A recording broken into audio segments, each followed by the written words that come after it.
你好，欢迎收看《新闻面对面》，我是谢仲。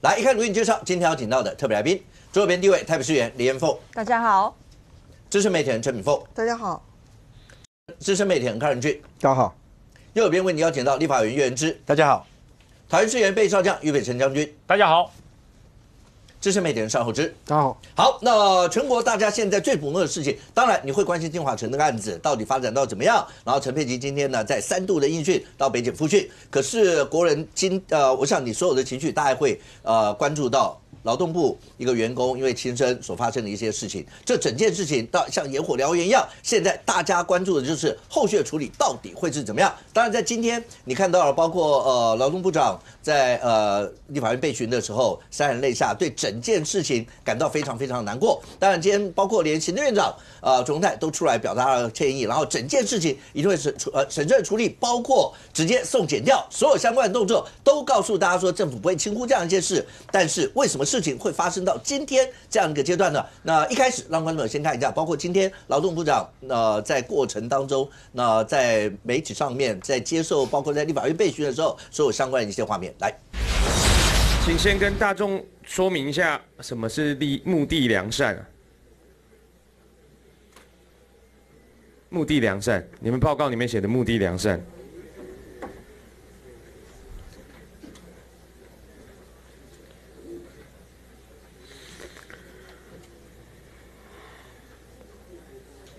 主席，你要不要暂停一下，让主席要不要暂停一下时间，让部长的情绪缓和一下？时间不济。好，我想，谢分署长确实有霸凌的行为，确实有霸凌的行为。目的良善这样的用语错了，我们承认错误。所以你调查就是确实有霸凌的行为。目的良善的用语错了。我们承认我们调查报告写错了，所以好，那我再问第一委员会的决议再重做调查报告。好，那这整件事情发生在11月初，那当然，大家都在等。我在昨天节目也跟观众朋友讲，其实过程你在媒体上面看到非常多的一些讯息。那我们在观察这个案子的时候，我们在等劳动部的调查报告，因为调查报告没有出来以前，你不难以一窥全貌，你也不知道所有相关一些讯息是怎么样。但昨天调查报告出来以后，显然，尤其刚才大家提到所谓的目的良善啦，像这样一些用语，引爆了网络上面非常多的一些的怒火。今天劳动部长也讲，当然这整个是包括内部跟外部所有的调查委员，但是那个用词确实错了，因为再怎么样不会有一个目的良善要造成这样一些的结果。可是整件事情，任俊它就是一个野火燎原，就是这个样子啊。而且你其实看这个事件从昨天延烧到现在，对不起，我用8个字啊，叫做骇人听闻，毛骨悚然。我真的不认为这个我们的这个部长何佩珊在立法院落泪的这件事情，他的泪到底值几多钱？不知道值几两重。因为它没有任何的意义啊、因为这个事件从发生到现在为止，当然大家 care 那个调查报告里面用的这个目的良善但你如果看他整份的报告，其实整份看完之后，他们报告其实承认确实是有这些不当的行为，只是在中间的过程当中，他就出现了这个你在画面上面说他的心理咨商。那心理咨商这一段就提到了，就是说他对于工作同仁工作上的要求，目的良善是为了推行业务啊，8888被问到这件事情的时候，第一时间劳动部的解释说什么？这是尊重专业人士他们的专业用语。你今天跑出来讲说对我们用语当时错，那你昨天在干嘛？你昨天是随口讲吗？这个是让大家不能接受的哦。今天这个事件因为发生在劳动部里面，劳动部负责干嘛？劳动部不是负责我们劳工人权的吗？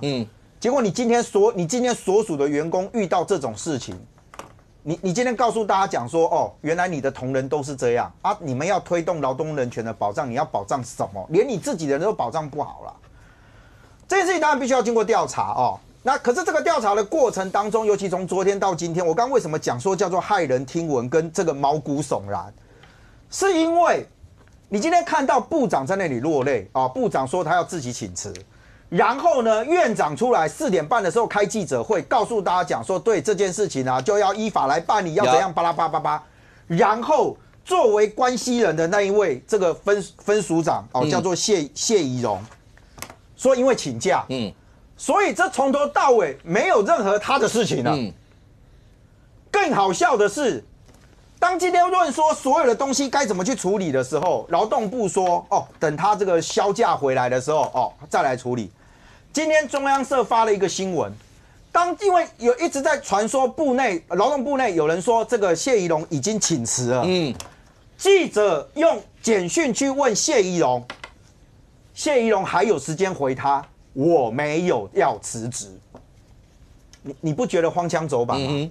回来看这个事件啊，因为老实讲，因为这个现在已经要移送司法调查，那他是不是真的有涉及到霸凌或者是什么的，由司法去认定。但是那整个的过程包含到，事实上今天还有录音档的出现。等一下，我们可以让观众朋友听一下，尤其你很难想象什么通灵啊，所有的相关怎么会在这个案子出现？来，任俊来先请。我讲说他那个离谱的是什么，你知道吗？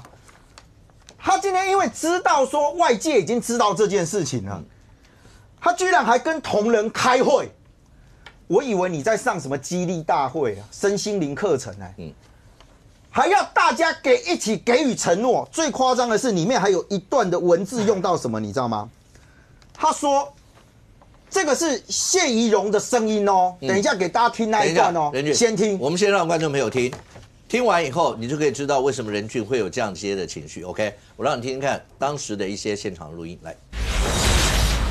我不允许大家在以讹传讹、内部讨论，甚至是对外，我绝对不允许。大家做得到吗？做得到。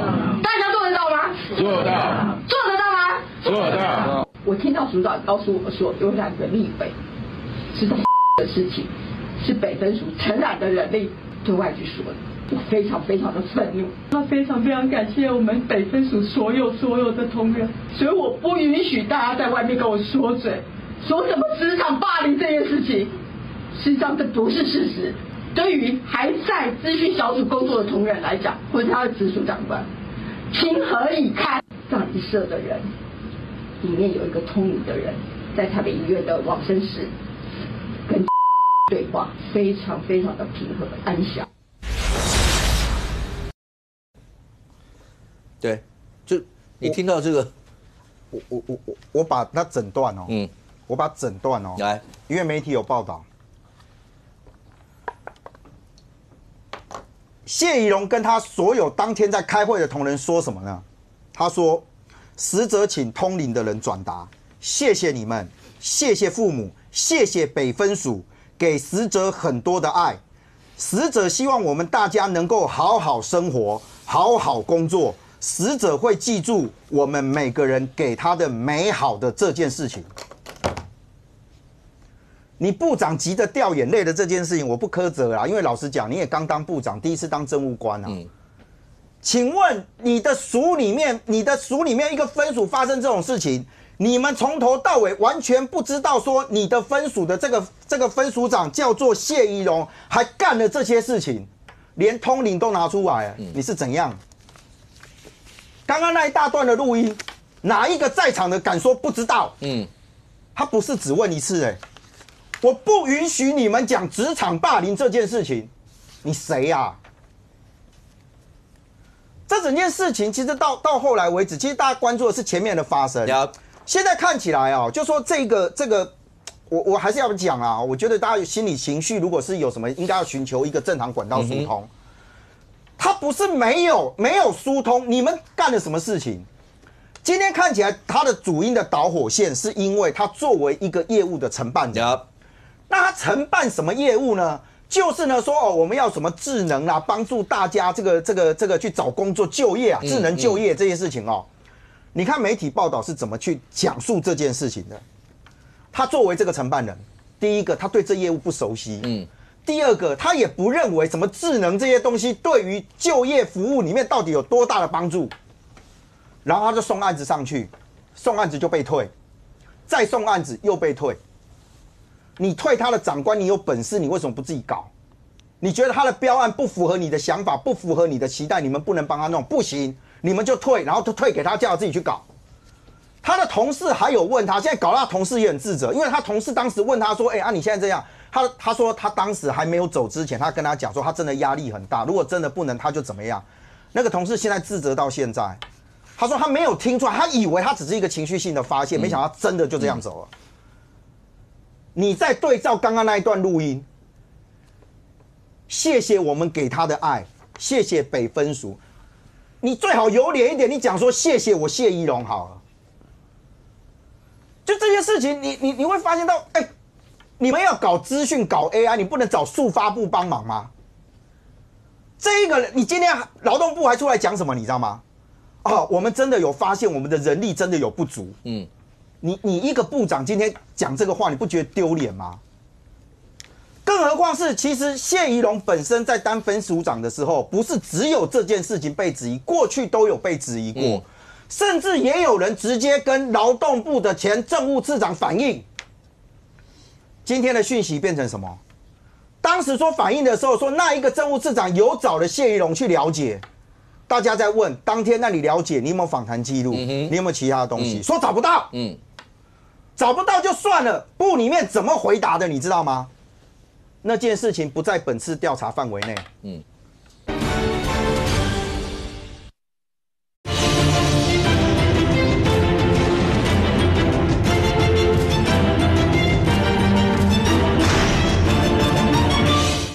找不到就算了，部里面怎么回答的，你知道吗？那件事情不在本次调查范围内。我不知道今天这个何佩珊落泪是落泪什么，我老实讲我不知道。你是觉得说大家给你的，你觉得太过委屈，还是你是为这个离世的同仁感到难过？甚至现在还有传出来，就是说他离世之后的那一段时间，署里面部里面跟署里面怎么去处理他的那个遗体的这件事情。我不认为大家看到这一段会不生气或会不难过，所以我只讲就是说，今天卓荣泰出来讲说要这个移送到司法里面去，甚至有人要记大过或是干嘛的，老实讲，行政处分挽回不了什么。而是当你今天何佩珊说他今天接任劳动部部长之后，确实也有发现到有一些这种人力调度上面的状况，你只要告诉我们你做了什么样的努力，你做了什么样的改变。当你们去外面做劳动检查的时候，你们要求雇主应该要善尽哪些责任跟义务，而今天发生在你们自己单位里面的时候，你们最棒的一件事情就是，我告诉你，他找了一个通灵的人来转告大家，谢谢大家给他的爱。OK， 你可以想象，人就为什么会有这些情绪？如果把所有东西全部都看完以后，有没有就好了？就讲你自己看完所有相关一些东西。好，虽然你看到今天包括连院长都出来说，然后包括移送，包括所有这些，好，你可以说政府知道这件事情，包括整件事情应该再早一点，然后就要下重手，要不然的话一定是野火燎原。可是到了今天整件事情，包括昨天的报告出来里面的一些，包括通灵的，甚或媒体上面讲，包括那位亲生走掉的人，他的大体要出来的过程，那个过程你都是很难想象的。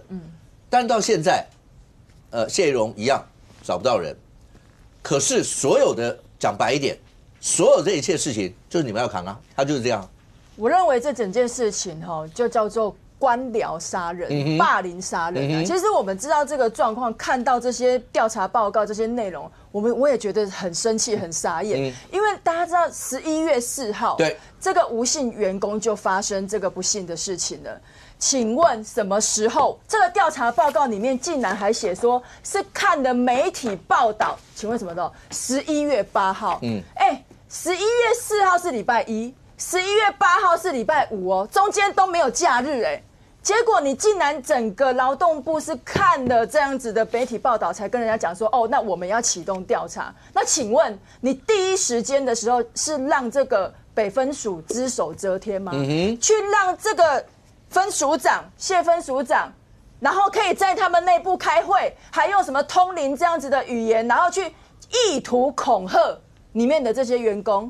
所以你光听刚才那一段，你们大家做得到吗？就连讨论都不要的意思不要讲说讲有没有霸凌，不要讲要不要讨论，然后就直接说你们做得到吗？做得到，直接问3次的那种感觉。是下面哪一个人敢说这是为什么不能讲？为什么不能讨论？我们身为劳动部，不是应该什么什么？所以你就可以想象得出来，以前过往的时候状况会是怎么样。是啊，那过去他是怎么样子用言语、用恐吓的方式，让这些在里面上班的员工？我跟大家讲一个数字，光是这一个谢宜容，他到了这个北分署担任署长不到2年的时间，81个人就是离退，好，他申请调单位，其中17个主管都离开，耶。那如果假设我讲真的，如果劳动部今天假设我是一间公司的主管，我可能会看哪一个部门为什么离职率特别高嘛？你总是要去关心到底发生什么事情嘛。再来哈，其实最先踢爆这件事情的是新北市的议员李宇翔，也是我们民进党籍的。我今天有特别跟他通了电话，我要去证明说，我也想要知道说，那到底这个中间的沟通的过程是什么嘛？因为今天有国民党的这个立委也有在问嘛，哈，就是有这个对话的记录。当然，我们民进党中央何博文副秘他有跟李宇翔通了电话，但是李宇翔议员跟我讲说，主要有几个重点哈。第一个就是说，劳动部表达说会启动调查；第二个要建立直接联系的窗口；第三个就是说，你看他的调查报告里面，总共其实他们内部员工有300多位。有205位都愿意匿名去填写这些问卷，这个是事后调查的嘛？那代表，超过80%的员工都不满这个分署长嘛？再来其实有一个很重要，就是说当时这个调查，他们希望说不是只有这个匿名的问卷，也希望，因为很多内部的员工也提供了一些资讯出来给李宇翔议员，他就是劳动部希望在调查的这个过程当中，不要只有匿名，是希望连外部他们敢写的内容都可以提供给劳动部，一起做综合的调查跟评估，最后得到这个真相。但是我要讲的是说，结果你给出来的这个调查报告，竟然里面却用了这样子的一个字眼，叫做什么？目的良善。目的良善。其实这个东西要出来，你知道是整个社会大众都在关注的报告了，你还把这样子的文字放上去，那我请问你们这些主管都没有看过，就让这个报告出来吗？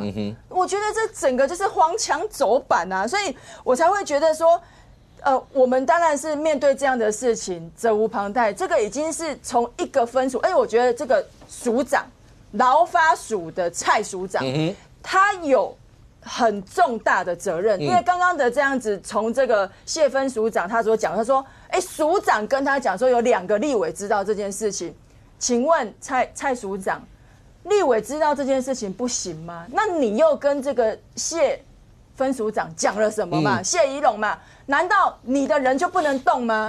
甚至有内部的员工跟我们爆料，他说，当时这个署长蔡署长说，只要你们敢动谢宜如的话，大家走着瞧。你到底有没有讲过这个话嘛？我跟你讲，这个霸凌或者是性骚扰，这种是人权的价值，没有分蓝绿，没有分党派，错了就是错了。不该讲的话，不该做的事情，该检讨就要检讨，该下台就下台。不过严凤刚刚讲的，到底有没有那个包括署长有没有讲？因为今天出来的惩处是包括谢良分署长2大过停职。但是署长1大过调离非主管职，对。但是中间过程，严凤刚讲的那一段，我觉得现在变成所有的这些事情，就还给社会一整个公道。平心而论，你说人已经走了那一块，怎么样还他公道都还不了，人命还不了。但问题就是后续所有这些事情，那是不是应该最起码让给社会一个公道？家属这时候怎么样去吊唁，这是一回事。可是所有的这些事情，因为这个案子，将军有人形容说，如果这个案子假设一路要是没有好好处理，没有真的给社会一个好交代的话，不排除会变成洪仲丘第2啊，有这么严重到这种地步啊？可是你看了刚才那些东西，你只能用匪夷所思。我刚才讲，如果你把整个东西爬梳过来，刚才大家听到那个音档，不准这个不准那个，然后连那个大体离开的那个过程，我这一段看所有的媒体，因为到现在没有人否认这一段。不能盖白布，然后坐轮椅，不能够用那个货梯，不能盖白布。对台湾人来讲的话，死者为大的这些东西，你没有办法想象这个事啊。很多人说，因为他知道红案是我去接那个单位的，那个花了多少精神才把部队的士气稳下来。因为那个时候是所有的阿兵哥对长官没有信心。你问他什么？我刚去接的时候，我问弟兄什么，他不跟你讲，为什么？怕。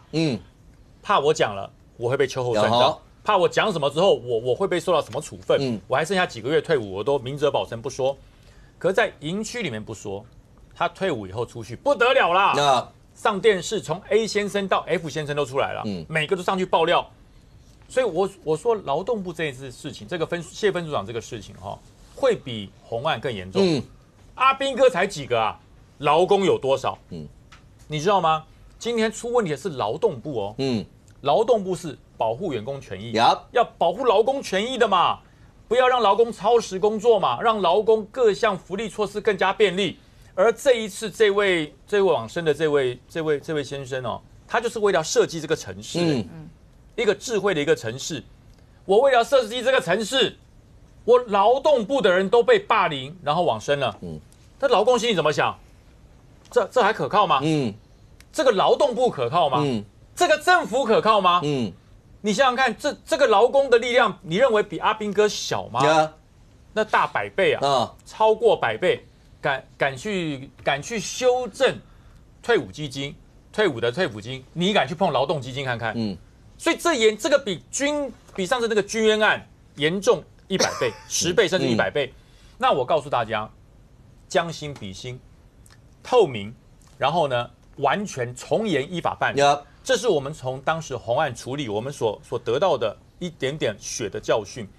当时如果第一时间你不要隐瞒事实，你所有的监视录影器全部交给检方，你也不要去套口供，什么这个不准讲，那个不准讲，把所有的资料全部交给检方。将军，我很难想象，刚才已经讲说洪仲丘案历历在目那个过程，是因为刚你听到那个过程，他说大家不能再对外讲什么。现在这个社会，尤其一条人命往生的这样的事。你怎么可能会告诉我说大家不能讲、不能讨论、不能说这件事情？我没有办法想象。这位谢分署长，我很难讲他是基于什么心态会认为他能够只手遮天到我叫你们不讲，你们就不要讲。就连路上看到的，因为那天大家在上班了嘛，一定有人会看到你说要大体走的过程或所有这些，一定会有人问你怎么可能渡得了悠悠众口？这就表示一件事情，这位谢分署长，大家知道他从哪里空降下来的？他从部长室的专员，是从以前对专委，以前是部长室的专委下来，本来应该要接这个分组的小组长，组长之后才能从择优升到分署长，他没有，他跳过。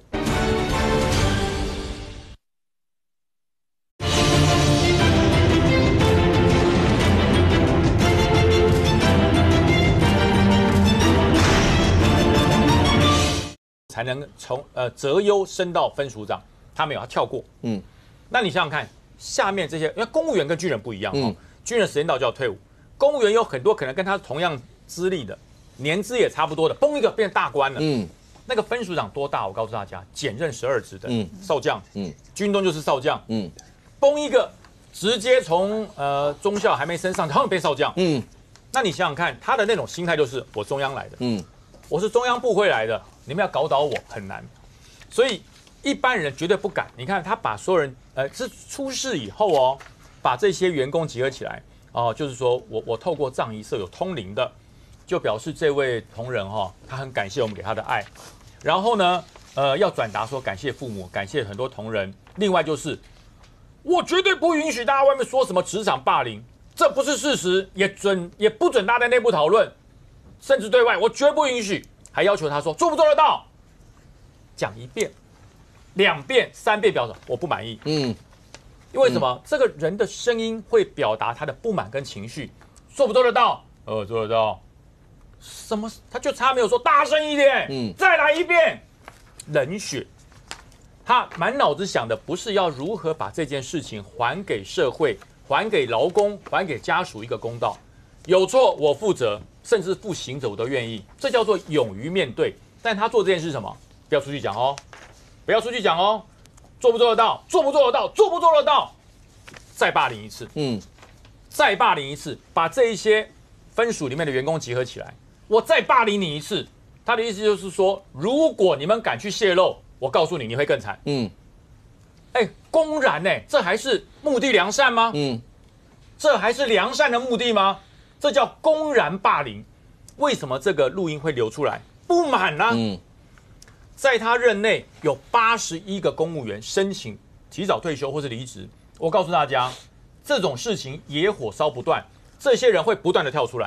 这81个，反正我已经离职了，反正我已经退休了，我就出来揭发他的恶行。有一些内部的人，他心中的生气跟恐惧，他没有办法，因为我还在这里嘛，我怕被修理，我就找那些退休的人，请你出来揭发。劳动部，如果你没有汲取教训，透明、公开、从严、依法办理，你会很惨。而且这件事情，我要告诉大家，那不是红案的翻版，是红案的10倍甚至100倍。因为劳工的人数多，而且你所主管的是什么？劳工安全、劳工权益的劳动部都出现这种事情，还有一个多可恶，下班了先去打卡。我先去打卡下班哦。为什么？因为劳动部不能超时工作，怕被人家讲。打卡下班，然后再回来加班，你要求压榨他加班，连加班费都不给，劳工听到的情何以堪啊！你们对我们这些雇主不小心超时罚，我想严凤我们都帮很多朋友关心过这种案件。超时一点点，雇主被罚，然后劳动部就说没办法，这是规定。你该罚就罚，罚不少，几万块，有的罚8、9万呢。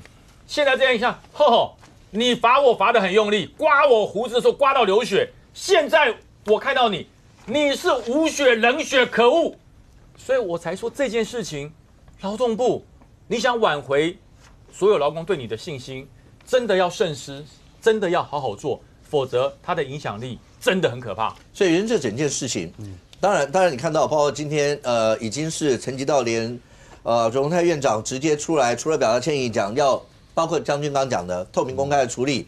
刚才你看劳动部长也直接讲说，会依照委员会的决议再重启，包括调查所有的一些内容。我相信这个一定是要还给社会这样的一个公道，那更不要说应该还给往生者一个公道。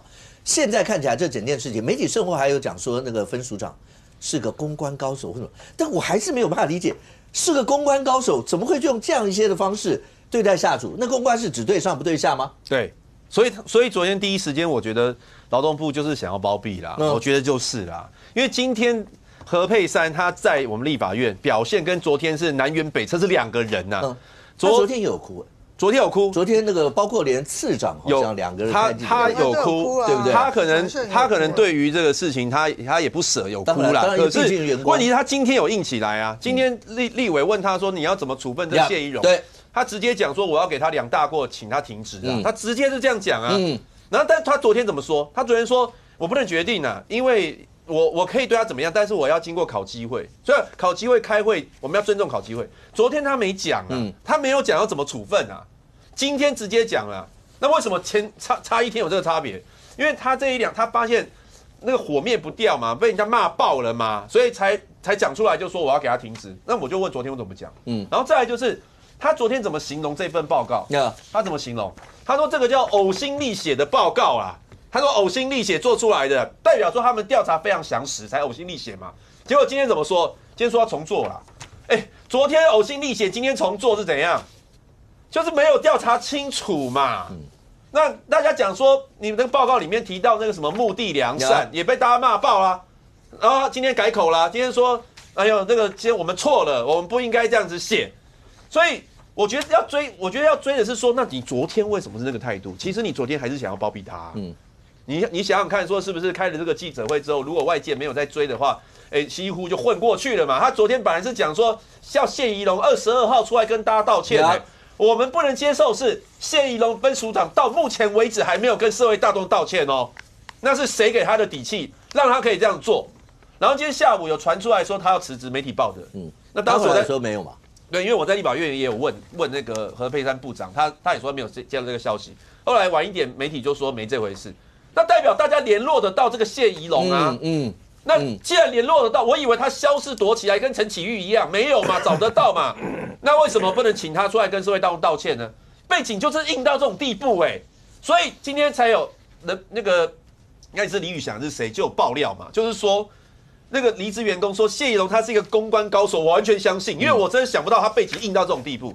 他是怎样的公关高手呢？第一个，他银弹非常充足，他靠他家里就家世背景就很好。他自己是一个云林的望族啦，做传统产业的，然后是一个豪门千金，那她嫁的也不错，她老公是一个非常多科技公司的老板，所以她是一个科技董娘，所以她花钱是没有在手软的，每一年大概花在上百万的礼物送礼啦，向上管理，所以陈菊也非常喜欢她。那她当时在台北市社会局的时候，那时候局长是陈菊嘛，他就常常送礼啊什么之类，然后就跟长官关系都非常好。所以当时陈菊从台北市政府到劳委会去当主委的时候，带领一批人走，他就是其中之一，所以很会向上管理。这也解释了为什么将军刚刚讲了，这个谢宜荣他一般来讲的话，他本来只是一个署的劳发署里面的科长而已。科长如果要到分署长，他比如说他要在署里面先历经专门委员，然后呢在副组长、组长才能做分署长，因为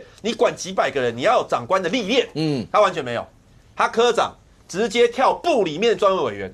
部里的专门委员和署的专门委员不一样哦，层级就差一级哦，他直接跳部的专门委员，然后就直接跳分署长，跟坐直升机一样啊。这件事情在内部也是议论纷纷啊，就是说为什么他可以这样？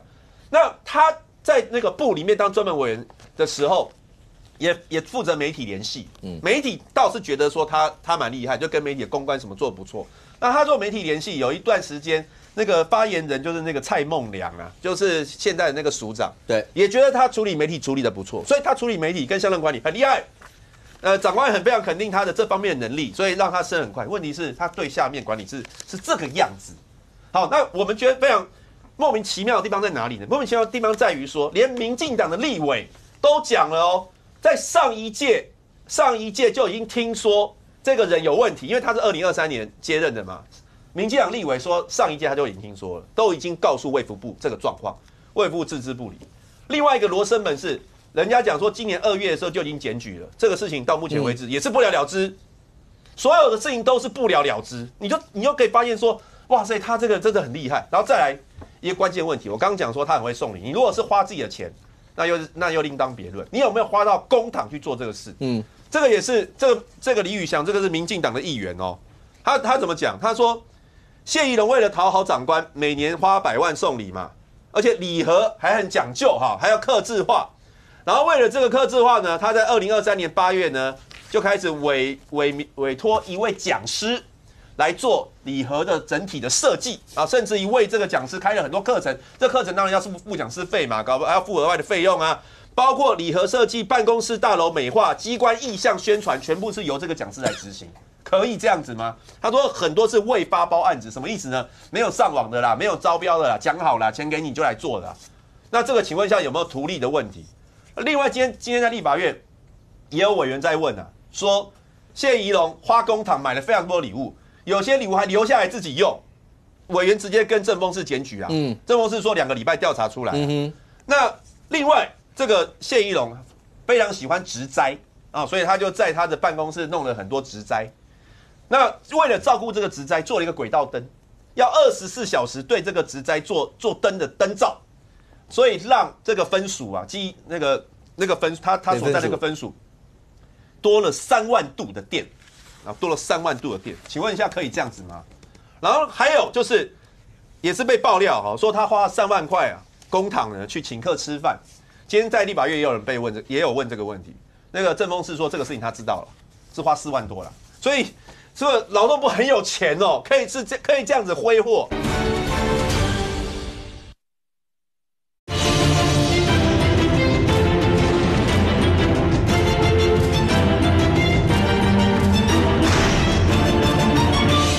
今天在立法院也有人被问，也有问这个问题。那个政风室说这个事情他知道了，是花4万多了，所以这个劳动部很有钱哦，可以这样子挥霍。还有另外一个问题被人家爆料，说这份资料调查报告，这个调查报告了哈，是谁调查呢？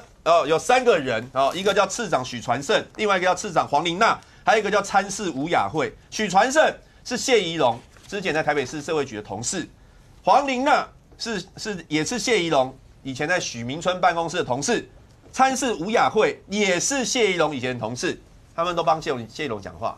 说他只是个性比较急啦，求好心切啦。那请问一下，这个报告这样调查出来有公信力吗？好，我今天也问那个何佩珊，我说你要重启调查，请问一下，还是这3个人来做调查吗？他生气，他没有这回事。这个调查报告从头到尾就不是这3个人，只有许传胜，他就俩公了这样。我说，那你骂我干嘛？你澄清就好了。就是他有点情绪崩溃了。所以我们现在我们就希望说，你如果真的要重启调查，拜托你不要再像这一份报告一样，请把真相公开，让大家知道。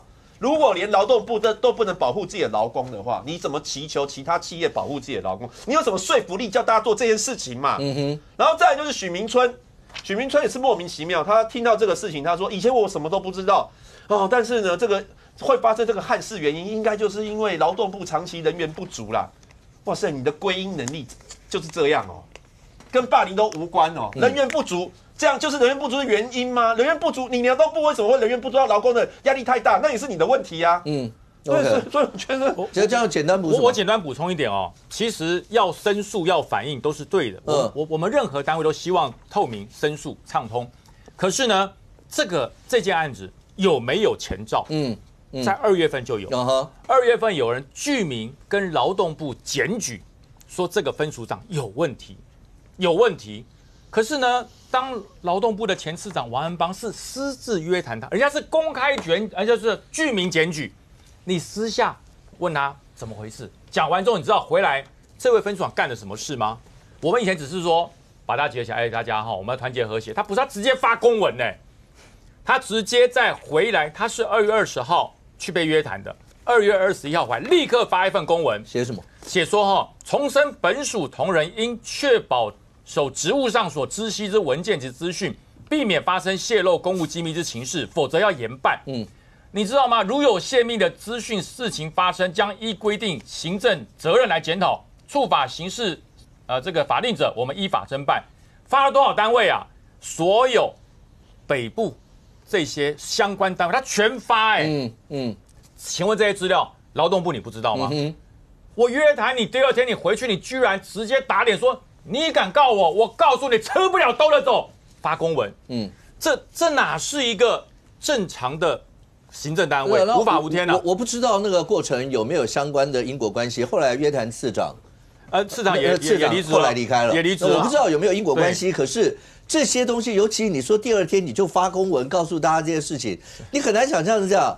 严方不是吗？我认为这个就是我刚刚除了讲官僚杀人，当然制度其实也是会杀人的哈。因为就我的了解，比如说之前这个北分署有很多的员工，现在他们都有写信到这个劳动部的信箱里面去申诉，但是因为我们现在必须他们写一定是匿名嘛，他不敢具名嘛。结果呢，我们现在的制度就是他不受理匿名的，你只能具名的他才受理。那结果他们就把这些的资料再回给这个分署的政风室，叫政风室去做调查。那我请问，你回到这个分署了之后，这个谢分署长如果要求这个政风室的主任说，你把那些申诉的全部拿过来给我看，那请问这些员工惨了，那是不是惨了？对，那现在我就想说，这个制度当然也是现在因为发生了这个不幸的事件，我们当然要好好的来检讨。明白？不是啊，我觉得这个事情就是说，你这个离职的状况，11年的时候是18人，12年的时候是36人，到今年是45人，整个劳动部对于这个署的离职状况，完全都没有警觉吗？而且离职的里面有科长、有主管职的，都是高阶的，还有宁可降调的。对，那有这个21位主管职的人呢。那你公务员要做到主管，对，多难啊！对，我死都不会下来的，对不对？是啊，他竟然宁愿辞职，那你这个整个劳动部对这个署都没有什么一样的这个感觉吗？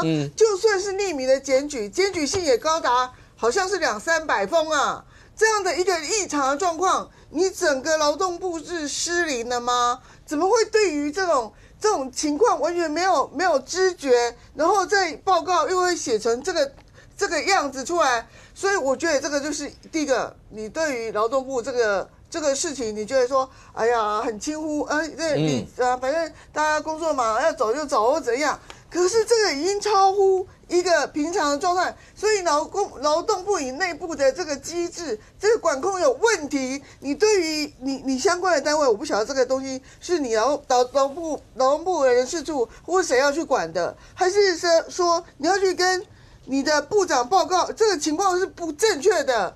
你怎么会？你的次长3个次长或几个次长里面，应该有一个人要管这件事情才对。也许就是许传胜。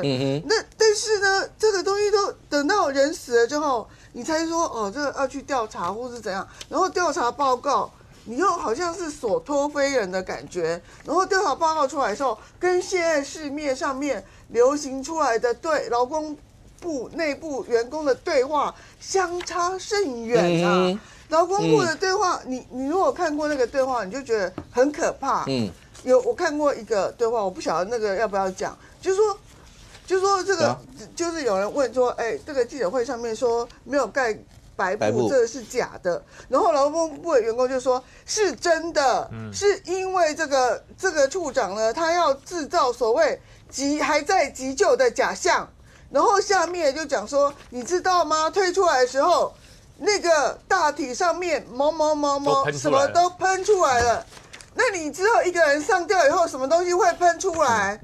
那你就写就说，在移送这个大体的过程里面，有多少的员工是看到这个情况？那人家就问说，可是这个不是说不在现场吗？那个劳动部的员工就透露说，他在线上遥控。他是用线上遥控，他没有在这个报告也是说他没有在现场，但是他打电话遥控说不能怎样，不能坐电梯，不能盖白布，不能要装成急救还没死的样子，不能死在这个处长的这个不能死在分处的办公室里面。这个都是劳动部内部的这个员工这个弄出来的消息，然后他说。可这个人到最后都不敢进那个资讯小组。我告诉你，你劳动部说这个没有霸凌的现况，然后你这个谢宜容，你又说这个什么通灵的人说他死得很安详，感谢什么这个署给他爱。那你为什么不敢进这个资讯小组？叫这个谢分署长进去过个夜？对啊，你去进去过个夜，你连进去都不敢进去，你不心虚吗？这个不叫检调查，我们怎么知道谢宜容对于这个死者有没有所谓间接或直接的死因的责任呢？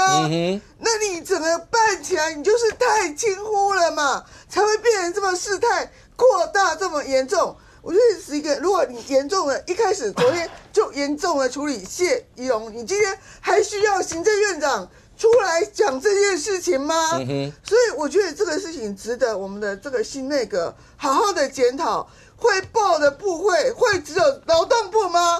如果持这样的态度一直做下去的话，报单的会不止劳动部，我在这里讲。OK， 这整个这个调查的过程，那当然今天劳动部长也直接讲说，那要重启调查所有相关的一些内容。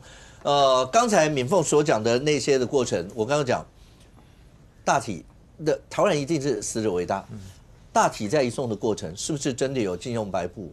是不是连电货梯都不能用？是不是有这样的一些状况？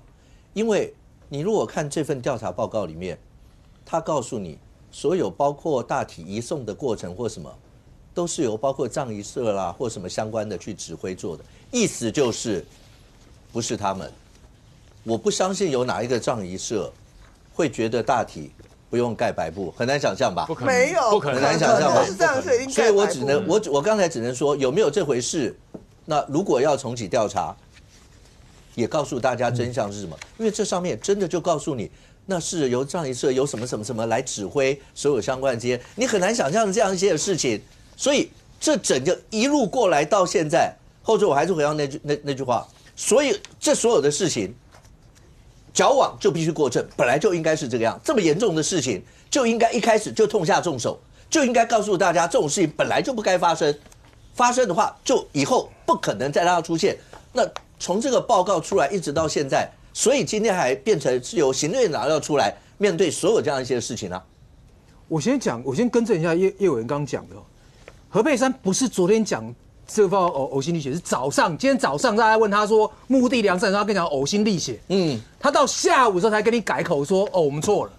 早上是义正言辞，都是专家学者，我们呕心沥血做出的报告。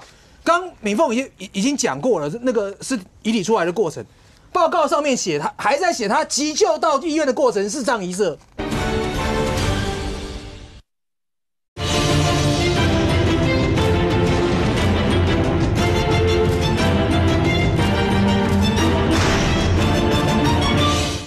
报告上面写他还在写他急救到医院的过程，视障遗色，不是，他是急救到医院的过程是警消人员来处理，对，所以报告上面讲是说我有急救哦，这个人还没死哦，对不对？然后报告里面讲说他在那边跟召集同仁开会，是因为完成家属嘱托，礼拜五上到礼拜一还没死。奇迹啊！对啊，但是这是完全的报告，报告是这样写啊，说还没死啊，说我还在急救送医院呢，这是你官方的报告。其实这是最简单的，你只要问一下，包括警消，包括好了，就算你说同仁也许不是专业，你问来现场的警消，你问包括到了医院，你就知道他大概什么时候走的嘛。结果报告里面跟你讲说还在急救送医啊，他还跟你讲说他召集这些人是为了完成家属的嘱托，是家属不要这个事情怎么样的，就说。你现在然后跟不要讲通灵说，就说你到了人已经出事了，你还在管他说他该坐什么电梯，要不要盖白布，还在讲说我还用把话塞到死人的嘴里，塞到家属的嘴里，说其实都不是我，这个嚣张到一塌糊涂啦！所有人都没办法才会造成悲剧嘛，因为我不死就这件事情就永远不会解决嘛，不是这样吗？所有的手段对他来讲都失灵啊！你们从上到下就是这样子嘛。当他已经出了这个事情的时候，你何佩珊还呕心沥血写这个报告。何佩珊今天在立法院被下午改口被问到哭的时候，你卓荣泰在出来开记者会出来道歉的时候，你也没有叫何佩珊下台，所以变成院长拿部长没办法，部长拿分署长没办法嘛，不是这样吗？所以你说他没有错，他没有看到什么背景。问题是当你是他底下的人的时候，你看到这样的时候，你会觉得说。这个背景好硬啊！我2月爆料报给媒体也不行，报到民进党也不行，这个人就是下不来。昨天如果今天不是事情闹到这么大，昨天的时候还只是平调，还没有要他干嘛？到目前为止，他都可以归在这个地方。何佩珊之前还可以呕心沥血写出一份报告说，所有的话都包括官方的报告里面讲的都是说。他的所有举动都是因为家属要求，这不是睁眼说瞎话吗？那你今天来讲，包括你今天卓荣泰出来开记者会，没有错，今天这些东西都是应该他昨天该做的。可是你卓荣泰今天你要出来开记者会的时候，你的部长不用下台啊。刚刚已经讲了嘛，那个洪仲丘案搞了2个部长嘛，对，民进党现在到现在，我今天何佩珊都有在立法院摆设这样说他要辞职，但是到卓荣泰那边不敢了。你告诉我怎么回事？为什么到卓荣泰之后，他突然这件事变没有了？没有，其实我觉得这件事情有一个小事情，我觉得很疑惑。昨天是一个部长，一个次长，这个哭的开记者会，帮你道歉。今天换是一个行政院长出面帮你道歉。我请问这个署的署长或是任何的人，为什么都没有出现？不要讲谢宜勇当事人，就是连这个署的相关人员。都没有出现。那如果你这样子延烧下去的话，大家会说这个署的背景当然很硬啊，连院长、部长、次长都帮你道歉了，你署可以不派一个代表，甚至你这个人都也不用出现，这是什么鬼官场文化呢？然后我再讲，你现在说要移送监院，陈局提拔的人最后给陈局去处理。你告诉我，你是当事人，你是他那个署里人。你会觉得有什么伟大的结果吗？OK， 最起码要看到的就是今天昨天在讨论的时候，来宾就有人提到，那最起码看到说移送检调，就是包括司法机关该查的，刚才有很多一些东西，真的是不是有涉及到刑事上一些犯罪 ？OK， 但是不管有没有刑事犯罪，行政调查总是要给大家的一个公道，有没有？这整件事情好，你寄望包括民党政府现在看起来，因为。那这个总统从一上来以后，中间有几件一些事情，说包括连以前的一些高官有没有涉及到一些贪渎的问题，照办，郑文灿的案子办，所有的案子办，那时候就有很多一些的掌声。这件事情，你觉得你们未来到底要怎么样到目前为止觉得够了吗？办得够吗？我认为目前针对劳动部的这个案子，我想我们民进党从上到下当然包含总统。过去，比如说我刚刚有讲到，不管是比如说 Me Too 性骚的案子，或者像这样霸凌的案子，都是我们民进党非常一路走来非常重视的。那现在发生在我们执政的这样子的一个部会里面，我相信不管是我们的赖总统，或者是行政院长卓荣泰，一定都会立马就是要求要来做改善，而且不是不应该只有劳动部接受调查，而是要整个清查，这个是最基本的态度。因为你不可能说劳动部你今天管的是劳工的权益，结果你是在霸凌劳工，那就很像我们上个礼拜台北市曾经发生说，警察局派出所的员警结果自己在偷拍，大家一定没有办法接受嘛，一样的标准嘛。那我今天我身为民进党的议员，像这种案子，我们也没有办法去帮你们说话，因为这个是非的问题啊。如果今天发生在台北市蒋万安执政的劳动局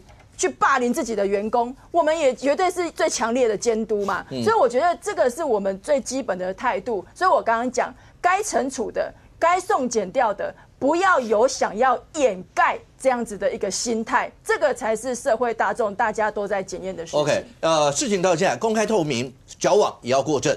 让所有的这些恐怕要雷厉风行下重手，告诉大家，一个人走不能够白走 ，OK？ 那整个未来到底会怎么样？我相信全社会大家会关注这一块的事情。那当然，除了你说劳动部的这件事情以外，当然金华城的案子还一样的在往下，因为算时间的话，对北检来说，如果真的要在12月底以前完成，包括起诉的一些动作，中间还有哪一些拼图是需要在这里面要完成呢？会是用图利，还是会用包括收贿，所有这些？今天还有一些的动作，任俊，第一个陈佩琪，陈佩琪是应该算第3次了。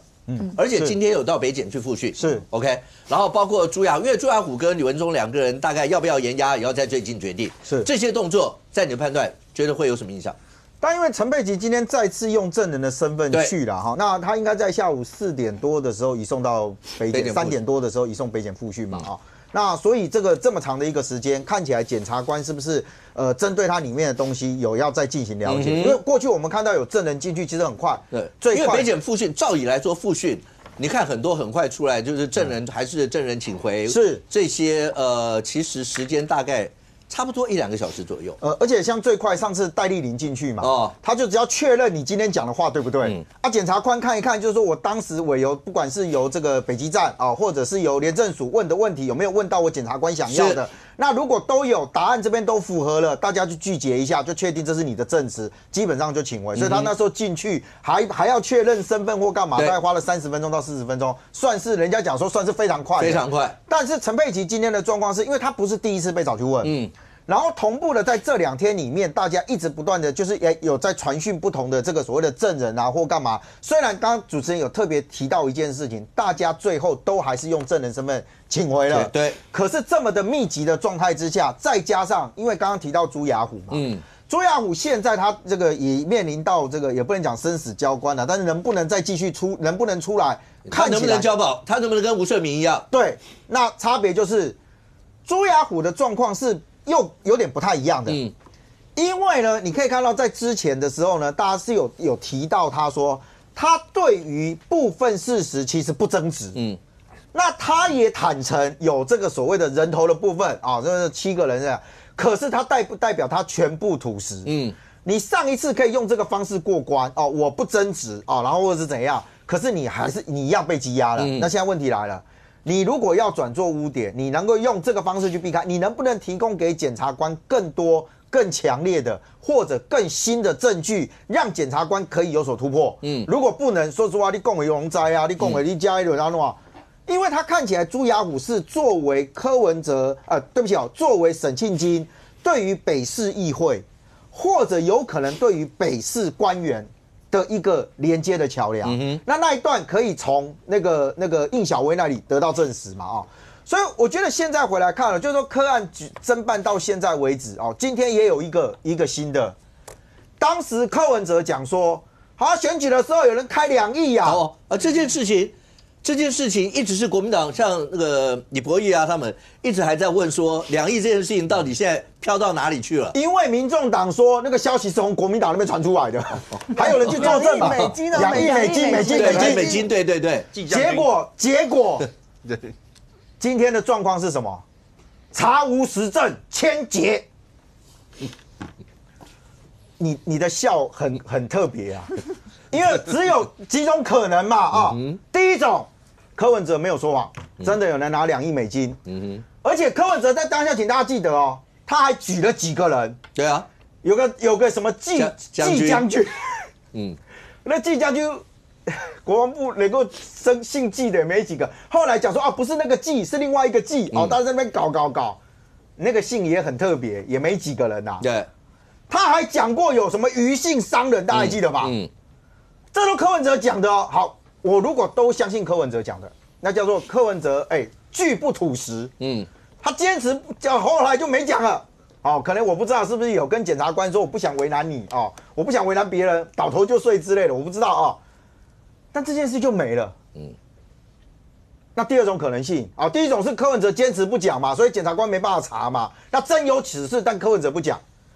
第二种就是柯文哲从头到尾都在唬烂，随便扯一堆人名，然后到最后检察官没办法，你讲的我真的没办法查证啊，查不出来。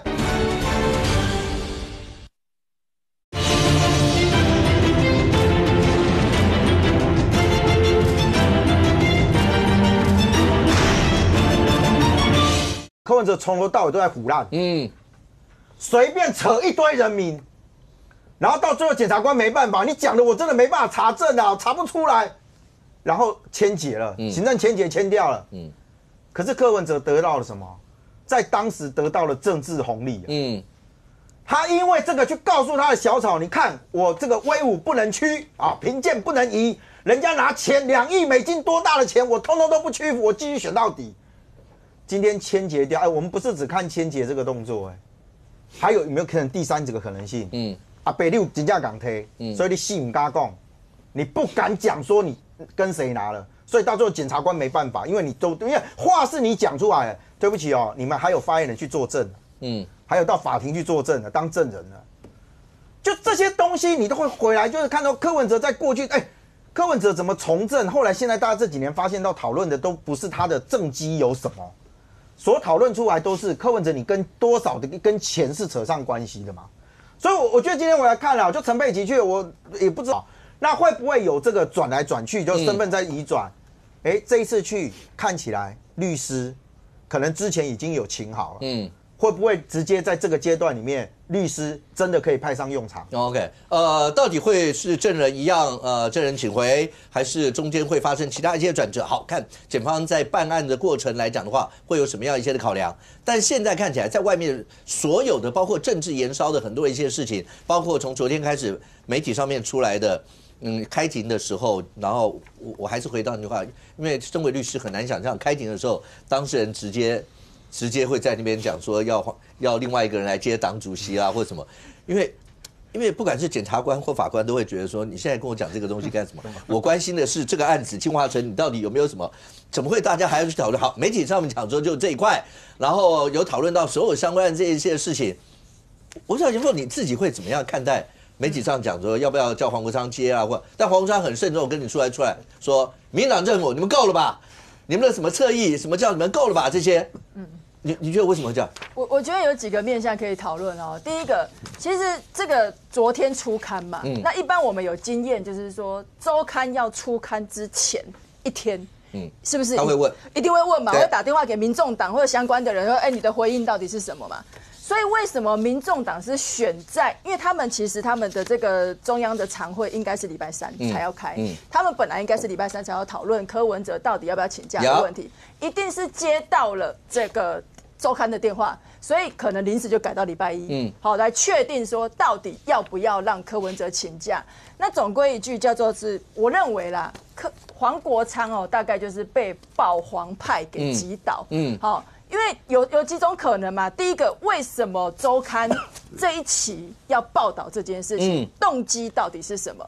一个可能是什么？就是柯文哲应讯的时候，其实你说他怎么可能会在那个当下去讲那个内容？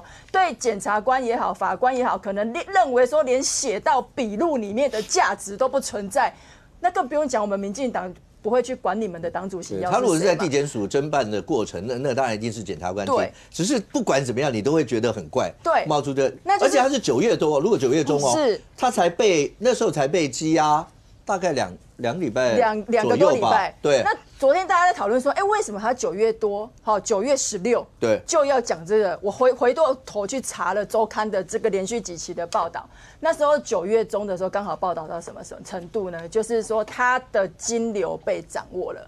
如果假设这个柯文哲真的在应讯的时候这样子讲，就代表说他9月当时就已经知道他大势已去，所以他才会去讲到黄国昌的事情哈。那我觉得这个动机就很奇怪，一个可能哦，其实我觉得民众党你们自己要很小心，包含黄国昌，也有可能是柯文哲，他这个圣上的心意难测，他有可能是在测试你们民众党里面的这些想要接党主席的人哦。当这个消息出来的时候，因为他在里面，他还是可以看电视啊。律师也可以跟他讲状况啊，他也在看说，我现在虽然被延押在2个月，可是你们这些人到底哪一些人的野望野心已经大到是想要来挑战我这个党主席的位置，这是一种可能。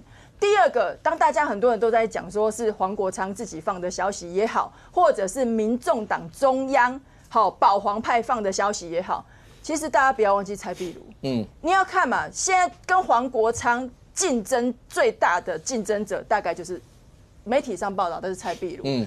其实他们民众党包含过去柯文哲在当市长的时候，就很喜欢用媒体放消息的方式来斗争的。那你看，如果这个消息一放出来，黄国昌不敢动，那蔡壁如只要淡淡的讲说我现在在这个台中市还是顾问，所以我现在也没有想这些事情，那就理所当然，柯文哲就放在这个位置上，大家敌不动，所以我也不动，就是这样的结果。袁峰，可不可以请问一下，除了这件事，因为曲美凤的那个他说他指控有被性骚扰这件事情，最近引爆的是你跟徐府还有陈志涵他们夫妻，你们两边大战是为什么？好。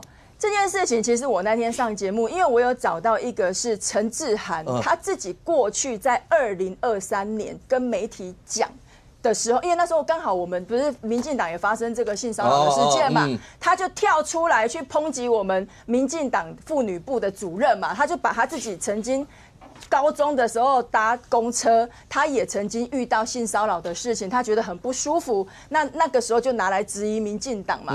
那我的意思是说，你看，当曲美凤女士她出来讲说她被柯文哲性骚扰，你看蔡壁如出来讲什么？她说她这个叫医疗行为。我特别去问的卫生局哦，如果医师法的规定，当时柯文哲是市长。你要执业，你必须要先报备核准申请，你才能够执业。如果没有的话，你是违反医师法。结果我查了，他没有登录。所以蔡壁如讲的话，第一个证明了柯文哲真的有去摸。如果是医疗行为，你就是真的有摸嘛。第二个，你柯文哲还违反了医师法。那我要强调的是说，陈志涵、徐府，你们在第一时间为了要帮柯文哲辩护，你们去善笑曲美凤，而且还用笑死2个字，然后徐府甚至还讲说什么1月份曲美凤来开会的时候，也没有讲说她不舒服，好像说她并不是很在意这件事情，所以我就问了陈志涵说，如果要一样是被害人，你应该要有同理心，你不能2套标准。当今天别的女性也是女性嘛，别的女性的自尊也是自尊啊，不是只有你陈志涵觉得不舒服的时候才是自尊嘛。你面对加害人是你们柯文哲宝贵的主席的时候，你们却是用这样子2套标准来认定，你连开性平调查委员会都没有那你有去开会的另外2个民众党出席的人到底是谁？你们也没有讲所以我才说你应该要先出来跟曲美凤道歉，不然你们2夫妻有什么资格讲法治跟性平的观念 ？OK， 将军可不可以简单的告诉我，包括李文忠，包括朱亚虎，在这个案子里面是这么重要了吗？因为你会发现检方最近很频繁的，因为他们的延押期快到了嘛，是就要不要延押，在11月22号以前要决定，是，所以某种程度来讲，检方这么密集的传他们，是希望能够小以大义吗？当然小以大义啊！而且为什么传朱雅虎跟李文忠这2个人分别代表幕后那个嘴巴很硬的老板？一个神经病不说嘛，对，神经我就不讲，哎，那朱雅虎，你要不要？你还讲讲看，他是有钱人啊，你讲了又不会被扣1毛钱，你领的是薪水嘛，你领的不是汇款，对不对？你讲了你至少减刑嘛，要不要试试看？所以听说朱雅虎抗告成功了，朱雅虎抗告成功，现在发回一审了。那么李文忠看了会不会觉得，哎，这我们2个代言人他过关嘞，我是不是要讲一点真心话出来？况且减掉跟他们小以大义，包含了说，你讲出来或许对你会好一点。另外一点，李文忠会不会透过一些方式呼吸到外面的空气，说现在民众党是怎么对他的？民众党对李文忠这哪像是要让他当防火墙啊？这简直把他当沙包在打。当防火墙是尽量讲好话，其实李文忠也不错啦，只是怎么样，我们尽量讲好话嘛。你要人家背锅，你还把人家当沙包。现在民众党几乎是把李文忠当沙包在打，往死里打，他讲什么？这是坏朋友啊，误交损友啊，对不对？真是后悔莫及，讲得多难听啊！那李文忠会不会透过一些方式，或者减掉？他们对你并不友善哦。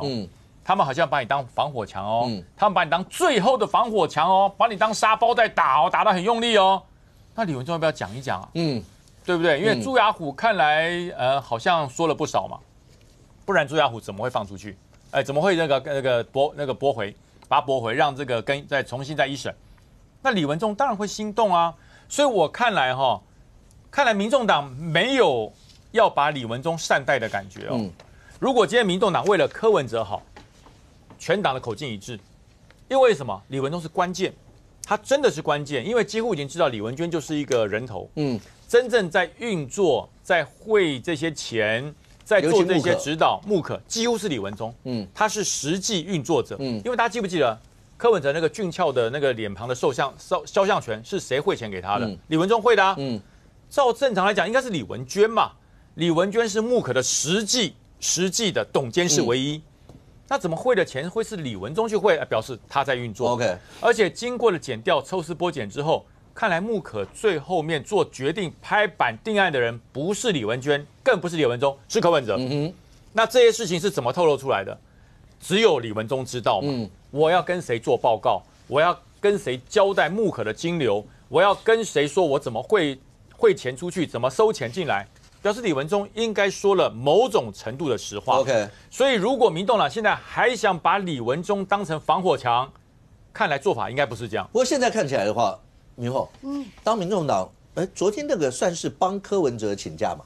是啊，对吧？就帮他请假，被请假，没有人请假，这是通过了请假，对不对？虚拟请假单，首创政党第一号。所以柯文哲请不请假，能不能延那个请假？对整个民众党甚或他们的稳定与否、团结与否，甚或对未来影响非常大吗？当然啦，因为你现在是说，因为党代表还没有改选，对，可是12月7号就会改选了。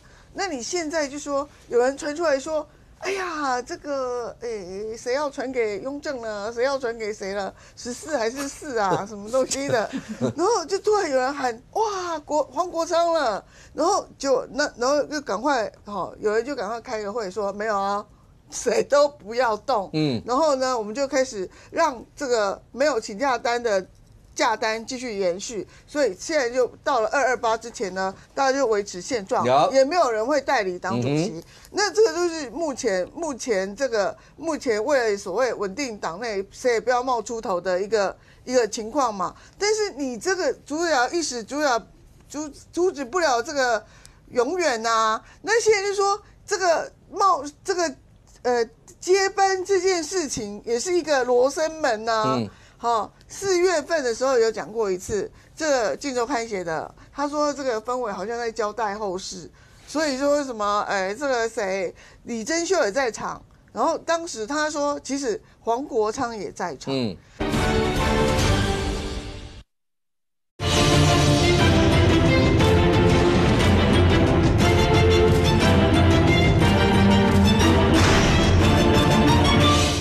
然后当时他说，其实黄国昌也在场。那那这个到底是？我就觉得民众党是一个戏班子啊，我们也不晓得他是演真的还是演假的。那4月的时候氛围是什么？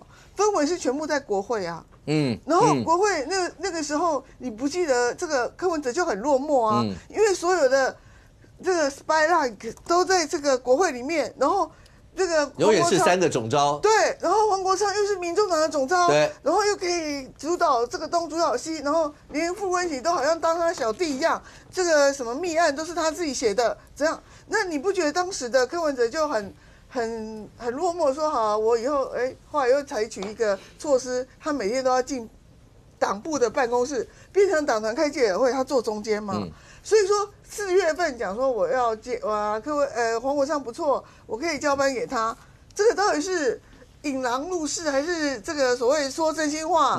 大家又不晓得，不晓得是怎么样嘛？还是引蛇出洞？对，还是引蛇出洞。然后到了9月份，到了这个最近，突然又说庭训也要交班给对，那庭训这个时候为什么会跟本案无关的东西会传出来？这就很离奇了。然后马上就有蔡壁如跳出来说：“我不会背股，我对中心了。”这个就是隐隐然的一场的这个大家争执嘛。那所以说现在的情况就是说，好，我现在这个江河树用很强势的口气说。通通不要讲话，林富南也是，通通不要讲话，现在就没有代理党主席的事，然后大家就原地没有无主的政党，然后也是虚拟的价单，就这样子批就过了。好，现在目前是可以稳定的。那党团的可是党团内部也发生一个内部的双黄之斗啦。因为你照说这次财报是应该是黄珊珊负责的，他是财委会的，可是黄总召不愿意啊。黄总召好像没有很同意啊，黄总召好像比较认同这个蓝色的那个版本啊，所以你现在又那你现在又开始党团内部又开始有一些斗争，那现在好事情延到12月7号要选党代表，现在就开始铺路了啦。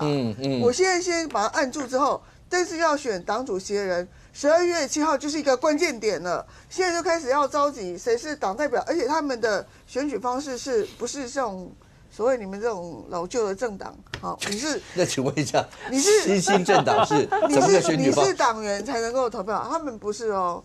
他们是我愿意去投票就可以去投票的。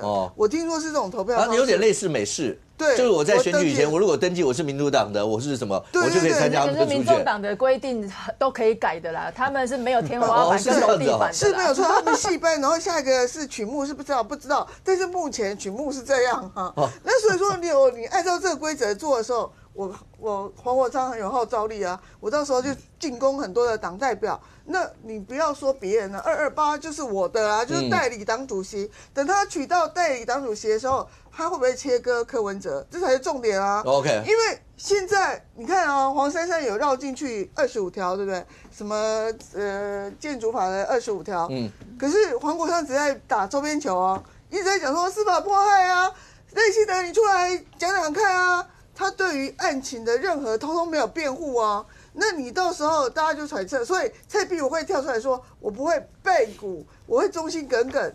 那现在他在讲谁，都很清楚嘛。所以这个228之后呢，我们就看228他们民众党是怎么过的。不过现在看起来的话，后续每个政党不是都有他们的规定嘛？国民党一定也有相关的规定。如果不管就算是党主席，所有的国民党的人，如果发生不管是譬如说被羁押，或是被起诉、被审判。就包括停权、开除，你们有规定嘛？对不对？有，应该有，应该有。因为以前没发生过，没有党主席没有去了解，被羁押过啊，有党主席被起诉过，对吧？就那时候就马英九那个时候嘛，对不对？就被羁押过。然后民进党应该有你们的规定，有我们的党章非常的明确。对，或者我听说每个政党应该都会预想到有，譬如说什么状况该怎么做。但民众党现在，就算昨天他们开会那些，凭良讲，柯文哲会不会被起诉？连黄国昌都说他会被起诉，只是罪名是用什么？但起诉看起来应该对他的主席位置也没什么影响。如果要是一审假设不利有被判刑，我不知道是不是也不会有什么影响。对，是这样吗？党章基本上不就应该蛮清楚的吗？他对判刑那个部分没有。他的状况就是你主席如果是辞职或者是无法行使职权的话，就要指派要选出代理党。OK。代理党主席如果那个主席任期超过1年的话，所以代理党主席半年最多最长半年就要改选这样子，然后那改选的人任期到原本的任期结束，好，所以柯文哲的任期是到2024年的底，我应该没记错。那但他们说很妙的一点是说，理论上来讲，柯文哲现在的状况，所以他当初是请假3个月，但他看起来会被压2+2，所以2+2就是4个月，所以他会有一个月的期间，就是他请假期满还被压，那所以这些媒体一直在问，因为本来是要11月29嘛，对，所以媒体一直在问你们到底要怎么处理。那其实最简单的方法就是混啊，你知道吗？动作不接逮鸡，我这个月会议停开，等柯文哲出来，问题就解决了嘛，对不对？好，柯文哲出来就解决。你要确定柯文哲会出来哦？理论上会啦，假如他的案子比扁还多，不是，另外的案子没有那么快压嘛，对不对？理论上你说如果起诉的话，应该会出来嘛，出来就解决。他们选择了一个非常妙的方式，就是说他主动帮他去请假，没有假单去帮他请假，而且他们还跟他讲说，那个就是他请假呢没有规定可以请多长，所以他可以一路请下去。就是所以呢，这个他们中央委员会呢是变成说，第一个我可以帮柯文哲请假，第二个我可以决定帮柯文决定他请多久。好，然后所以呢，所谓的因故无法行使职权那件事情就变成不存在，有没有？就柯文哲有没有办法行使职权，也是我说了算。柯文哲要不要请假，也是我说了算。柯文哲请假请多久，也是我说了算。好，就那就很妙了。所以他现在状况就是柯文哲变太上皇嘛，然后呢，我们几个军机处来处理嘛。对，现在柯文哲不在嘛，那军机处的三个军机大臣就我全权处理这件事情，所以柯文哲要干嘛都是我说了算嘛。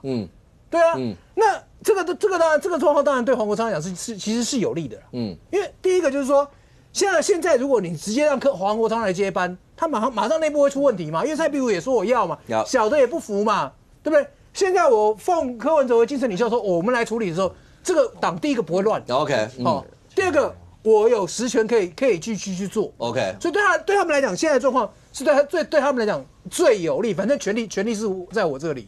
然后也不会乱，也不会干嘛。然后等到时间长一点，或许就可以这样。而且回过头来讲，我都已经帮你请假了，你柯文哲，你的假是我请的，你可以自己来销假吗？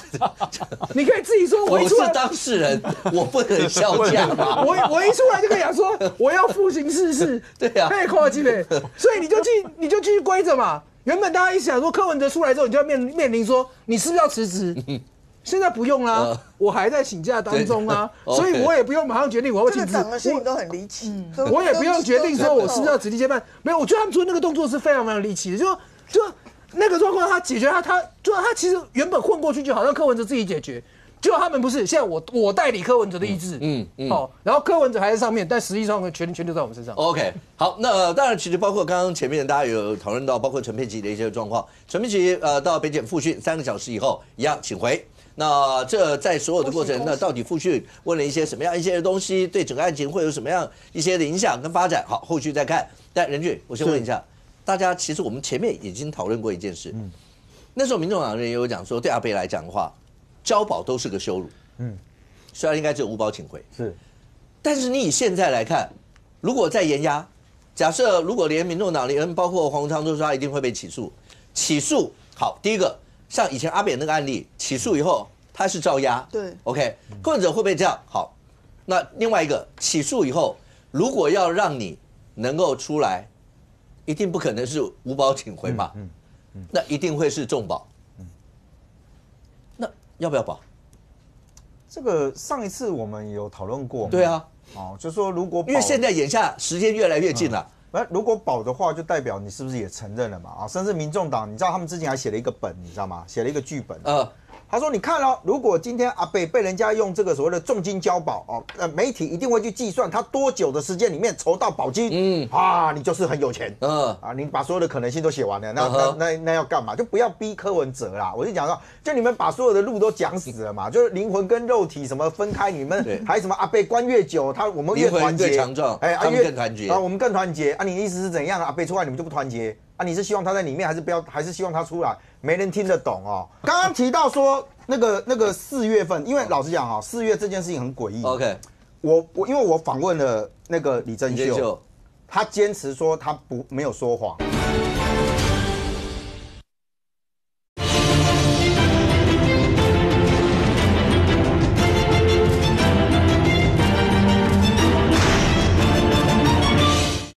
提到说那个4月份，因为老实讲哈，4月这件事情很诡异。OK， 因为我访问了那个李珍秀，他坚持说他没有说谎，有这个，但是他觉得要翻页啊。OK， 4月份，我为什么觉得4月这件事情，我愿意相信有柯文哲所有的东西，所有包含开公司，包含买房子，从什么时候开始？5月。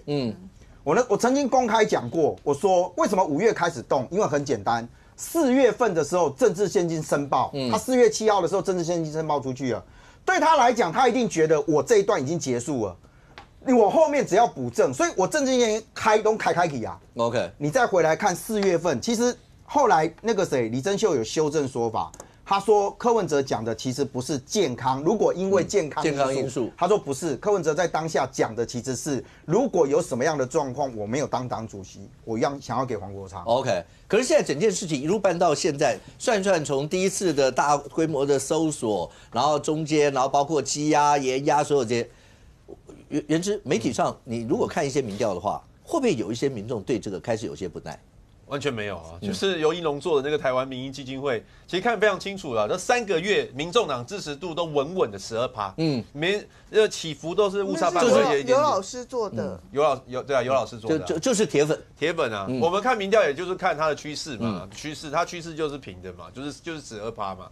而且它的趋势看得出来，就是越年轻的支持它越高，就是大概有24岁到24岁有62%其实是同情柯文哲的，然后32%左右的人也是同情柯文哲的，所以你从这个数据来看，其实他的支持度就已经固化了。民众党的支持度，如果你刚刚讲的12%，这个是31点多，快32%，对，同情柯文哲，同情柯文哲大概30，所以有将近19%多，快20%。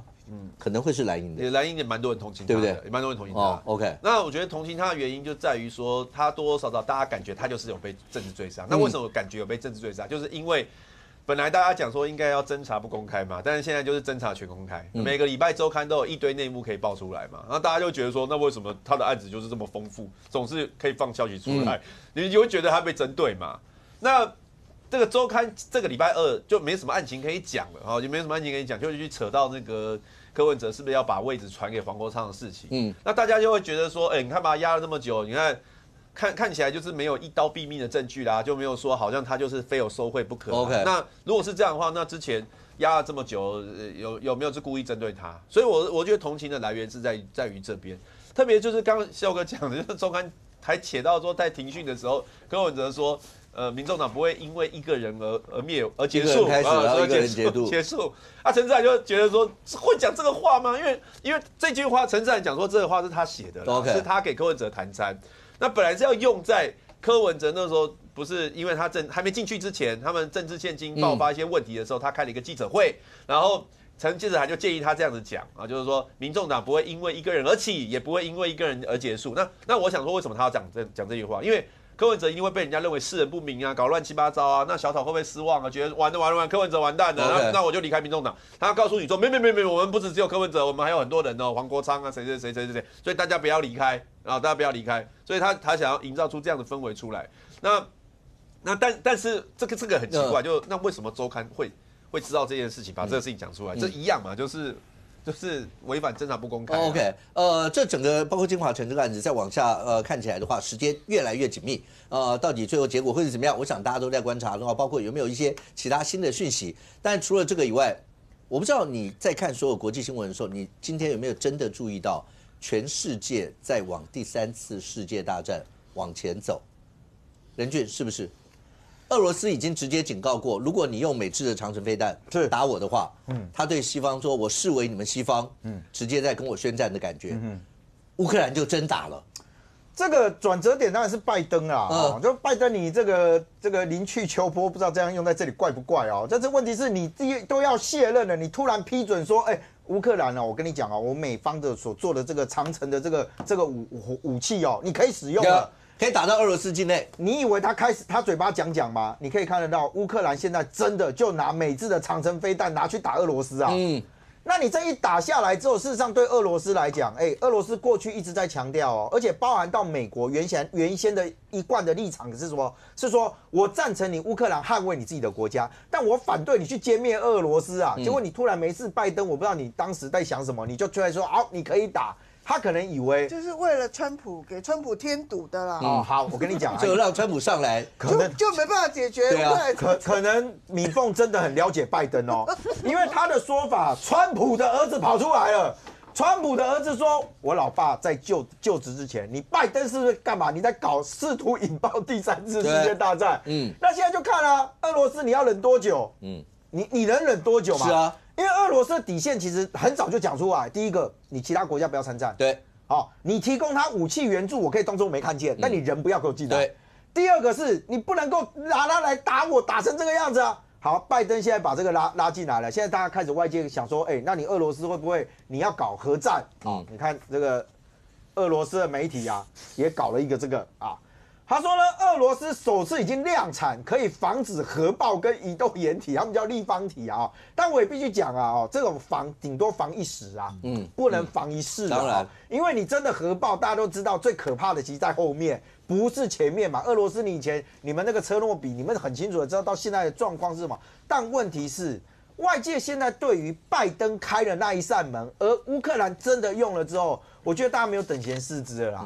因为在过去的时候，事实上。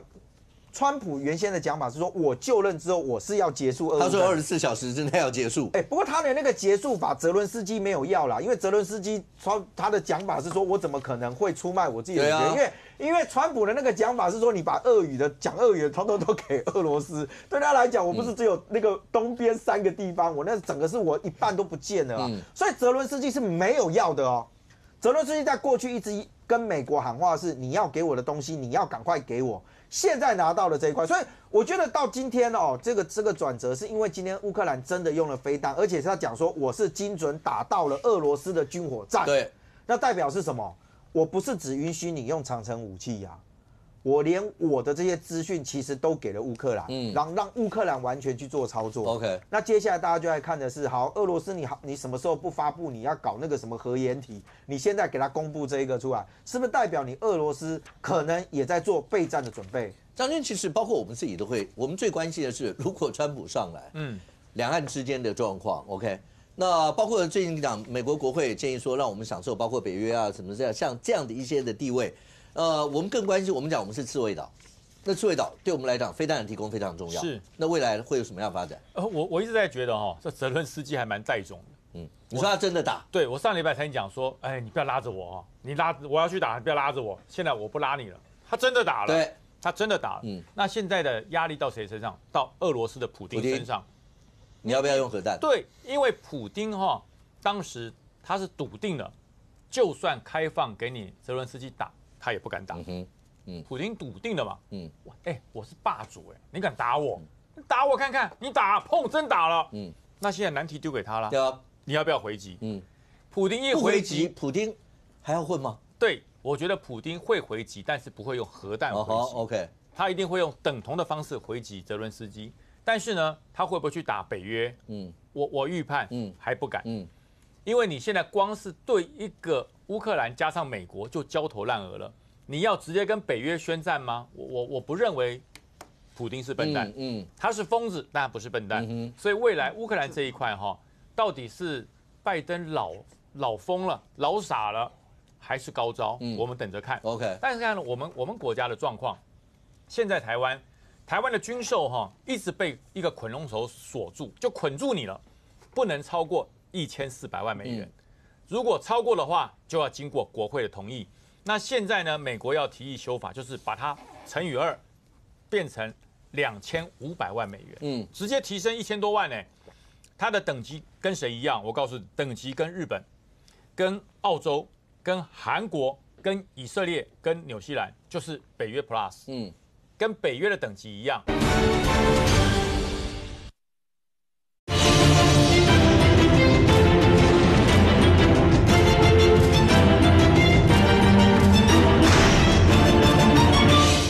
我不认为普丁是笨蛋，他是疯子，但他不是笨蛋。所以未来乌克兰这一块到底是拜登老疯了、老傻了，还是高招？我们等着看。OK。但是看我们国家的状况，现在台湾的军售一直被一个捆龙头锁住，就捆住你了，不能超过1400万美元。如果超过的话，就要经过国会的同意。那现在呢，美国要提议修法，就是把它乘以2，变成2500万美元，直接提升1000多万呢。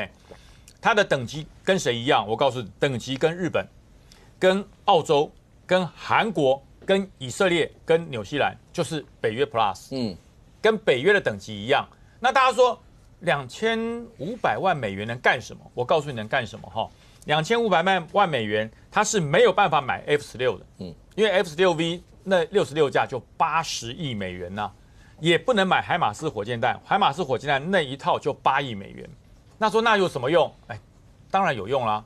海马斯火箭系统不能买，能不能买弹体？F-16不能买，能不能买它现在 AIM-120相关的飞弹？可以啊。那些飞弹的数量，你只要控制得好，全部都在2500万美元以下。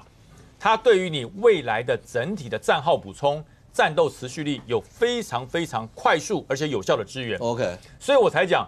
像权威管道也证实，空军因应美国对台湾的军售的改变，空军防空暨飞弹指挥部要再增编一个，增编什么？爱国者3型，就是我刚刚讲的嘛，系统我们有了嘛，我们是弹体不足嘛，如果系统有了，做一个适配的适当的调整，我增加所谓的弹体的采购，就不在这个1400万的限制之下，所以未来台湾的武器获得已经，如果这个法案通过，那就跟南韩、跟澳洲、跟日本、跟以色列、跟纽西兰一模一样。OK， 但是连美国也许自己都会在想一件事，元之，川普说他一上任就要宣布紧急状态，对，他是真的要用军事力量去把那些他认为所谓的那些非法移民驱逐出境了。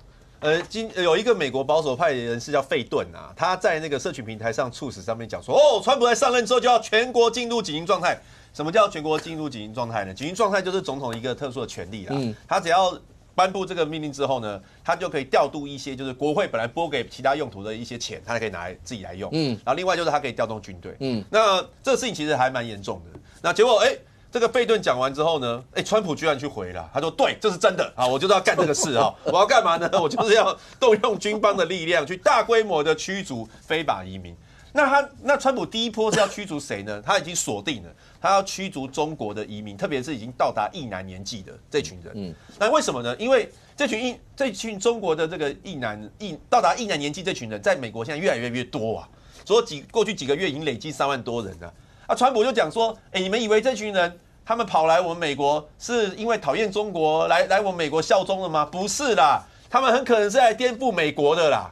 然后他们也发现说，这些中国人那个偷渡客啊，他们还有攻略啊。你从那个抖音啊、小红书啊，看到一堆教你怎么偷渡进来啊，比如说用什么方式到墨西哥，然后到了墨西哥再怎么潜到那个德州或哪里，透过美墨边境进到美国去，然后干什么？这个在网络上都有攻略啊。